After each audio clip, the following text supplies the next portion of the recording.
మార్కెట్‌లో చిట్టిపొట్టి కాకరకాయలైతే కనిపించాయి. నాకైతే కాకరకాయలంటే చాలా ఇష్టము. చాలామందికి ఇష్టం ఉండదు. బట్ ఏంటంటే ఇలా చేసుకొని తినండి, ఎవ్వరికైనా ఇష్టం ఉంటుంది. ఎంత తినని వాళ్ళైనా తింటారనమాట. సో, నేనైతే మా పిల్లలకి తప్పకుండా ఇదైతే కాకరకాయ పెడతాను.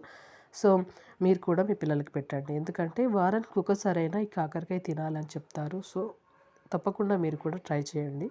ఫస్ట్ అయితే నేను ఇలా కొద్దిగా ఆనియన్స్ తీసుకొని వేయించుకొని పక్కన పెట్టేసుకోవాలి. తర్వాత జీలకర్ర, మెంతులు కూడా వేయించుకొని పక్కన పెట్టుకోవాలి. మనం కట్ చేసుకున్న కాకరకాయ ముక్కల్లో కొద్దిగా సాల్ట్ వేసేసి ఇలా మెదిపి పక్కన పెట్టేసుకొని ఆ వాటర్ అంతా తర్వాత మనం తీసేసుకోవాలన్నమాట.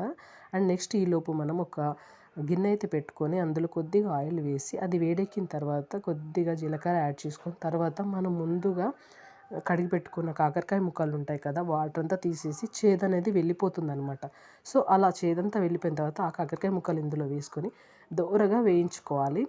అండ్ ఇందులో బే లీఫ్స్ అంటే బగారాకు ఉంటుంది కదా, అవి వేసేసుకొని కాస్త వేయించుకోవాలి. అందులోనే కొద్దిగా అల్లం వెల్లుల్లి పేస్ట్ కూడా యాడ్ చేసుకోవాలి. ఈ పచ్చివాసన పోయేంత వరకు దీన్ని ఇలా దోరగా వేయించుకోవాలి. తర్వాత కొద్దిగా పసుపు అయితే యాడ్ చేసుకొని ఇలా వేయించేసుకోవాలి. తర్వాత కొద్దిగా కారము, మన టేస్ట్కి తగ్గట్టుగా కారం, ఉప్పు యాడ్ చేసుకొని ముందుగా మనం ఆనియన్ పేస్ట్ అయితే ప్రిపేర్ చేసుకున్నాం కదా, ఆనియన్లో కొద్దిగా మనం ఇవి జీలకర్ర, మెంతులు ఈ పేస్ట్ అనేది కూడా యాడ్ చేసుకున్నాం కదా. సో, ఆ పేస్ట్ కూడా ఇందులో యాడ్ చేసేసి ఇలా దోరగా వేయించుకున్న తర్వాత ఇందులో మనం ముందుగా ప్రిపేర్ చేసుకున్న చింతపండు పులుసు అనేది ఇందులో యాడ్ చేసుకోవాలన్నమాట. చాలా టేస్టీగా ఉంటుంది. లైక్ ఫిష్ పులుసు లాగా ఉంటుందన్నమాట. మనకి ఫిష్ పులుసు ఎంత బాగుంటుందో మీకు తెలుసు కదా. సో, అంత టేస్ట్ అనేది ఈ కాకరకాయ పులుసుకు వచ్చేస్తుంది. ఇలా మరిగిన తర్వాత అది దగ్గరికి అయిపోవాలన్నమాట. ఇదంతా చిక్కపడాలి ఈ పులుసు అనేది. అందులో కొద్దిగా మనము బెల్లం యాడ్ చేసుకుంటే చాలా బాగుంటుంది. ఇష్టం లేని వారు స్కిప్ చేసుకోవచ్చు.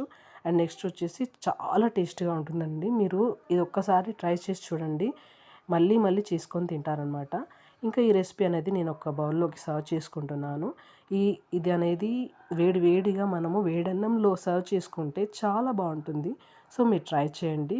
థ్యాంక్స్ ఫర్ వాచింగ్ అండి. Bye bye.